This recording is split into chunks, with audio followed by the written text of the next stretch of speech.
boqorka halkan lagu calaamisaarayo munaasabadan leh isimada kale cuqaasha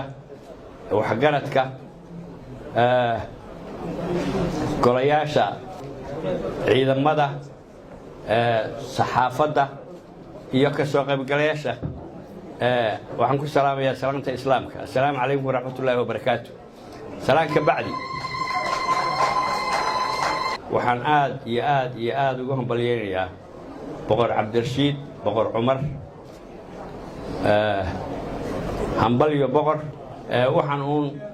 leedahay boqor soo dhowow cadaaladdaas ayaan kugula dardaarmaya inaad cadaalad ka shaqayso waxaan kale oo guud ahaan isimada gaar ahaan adigoo ku soo biiray sidai odayaashii iga horreeyey sheegeen waxaan inaad ku koobnaataan oo ka shaqaysaan oo awoodda saartaan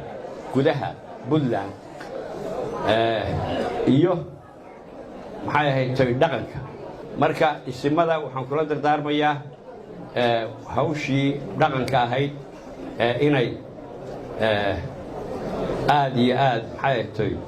ugu dadaalaan waxaan isimada puntland kuwii aasaasay weeye isimada iyo dhaqanku dabcan waanu qabaa anigu inay yihiin marjicii u dambeeyey loo soo maxay tahay noqon lahaa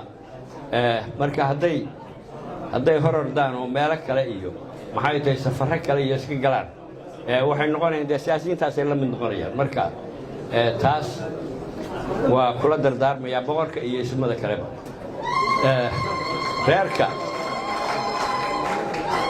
reerka waxaan kula dardaarmayaa hadday keeneen oo xafladda tan wanaagsan iyo sharafta tan reerka guud ahaan iyo gaar ahaan reerka ismaaciil cali la yidhaaho inay sidaa ay markhaatiga aan ugu nahay inay sharfeen oo nidaamkaas aynu aragnay oo u soo shireen oo aan dadku ugu wada yimaadeen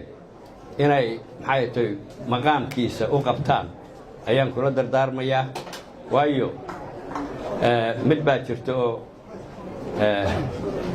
xaggaa waxaa laga siiyaa boqorka ama isimka la waxaynayo waa la xoolayaa geel 100 geelaa lagu bilaabaa marka annagu waxaanu isima aan garanayo 100 baa lagu bilaabay geela baa loo xoolo gooyaa marka si uu noqdo waa la maqlaa taladiisa inaan la jeedin baa loo isimada u dhaxeeya runtii dawladda iyo shacabka isimada u dhaxeeya inay kala ilaaliyaan iyagaa loo baahan yahay aad iyo aad baad u mahadsantihiin aad baan ugu mahad celinayaa in allaala intii maxay ahayd ka soo shaqaysay xafladdan boqor waa kula shaqaynaynaa aad iyo aad baan kula shaqaynaynaa waa kuu ducaynaynaa isimada qurihii ma duceeyaan owlulamriguna waa duceeyaa waa la aqbalaa baa layidhi marka waa isku darsanaynaa kuwii isimada iyo taayadiiba waa kugu shubnay aad iyo aad baad u mahadsantihiin wasalaamu calaykum waraxmatullaahi